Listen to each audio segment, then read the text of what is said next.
Hello friend, Ayesha ওয়ার্ল্ডে আপনাদের সকলকে জানাই স্বাগত। আজ আবারও নতুন রেসিপি নিয়ে হাজির। তো আজকে আমি বানাচ্ছি চিকেন পোলাও। দেখো, তার জন্য এখানে আমি চিকেন ক্লিন করে রেখে দিয়েছি। এবার এখানে আমি পেঁয়াজ কেটে নিয়েছি, যতটা পরিমাণে আমার পেঁয়াজ লাগবে। এবার একটা হাঁড়ি ওভেনের মধ্যে চাপিয়ে আমি তার মধ্যে সর্ষের তেল দিলাম। তেল গরম হলে সামান্য ঘি অ্যাড করব। এবারে পেঁয়াজগুলো আমি তেলের মধ্যে একে একে দিয়ে দেবো।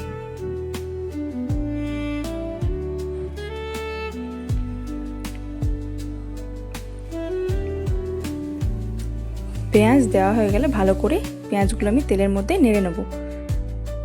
তারপরে কাঁচা লঙ্কা আমি থেতো করে রেখেছি, সেটা পরে অ্যাড করব। এখন আমি ওটাকে সরিয়ে রাখলাম। তারপরে আমি পেঁয়াজের মধ্যে সামান্য চিনি দেব।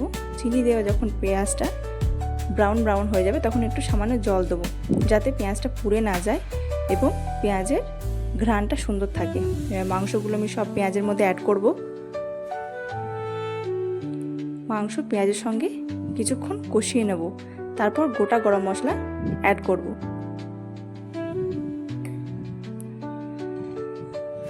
গোটা গরম মশলা অ্যাড করা হলে এর মধ্যে লবণ আর থেতো করা কাঁচা লঙ্কাটি দিয়ে দেব। তারপর আদা রসুনের পেস্ট দেব। আদা রসুনের পেস্ট দিয়ে কিছুক্ষণ মাংসটাকে কষিয়ে নিয়ে ওর মধ্যে টক দই আমি দিয়ে দেব। সেম টক দই দিয়েও আমি অনেকক্ষণ কষাবো মাংসটা। তারপর আমি ভেজে রাখা একটা মশলা, সমস্ত গরম মশলা, গোটা গরম মশলা দিয়ে আমি একটা মশলা বানিয়েছি, সেটা আমি দিয়ে দেবো।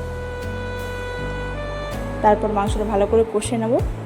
এদিকে আমি চাল আধ ঘন্টা মতো ভিজিয়ে রেখেছিলাম, গোবিন্দভোগ চাল নিয়েছি। চালটা সমস্তটা আমি মাংসের মধ্যে এবার দিয়ে দেবো। মাংস আর চাল একসঙ্গে কিছুক্ষণ ধরে কষাবো। তারপর কাঁচা লঙ্কা ছড়িয়ে দেবো, গোটা কাঁচা লঙ্কা। এরপরে পরিমাণ মতো গ্লাসে করে আমি জল দিয়ে দেবো। তারপর ওপর থেকে গুঁড়ো দুধ দিয়ে ভালো করে গুলিয়ে নেব, দুধটাকে যেন ভেসে না থাকে।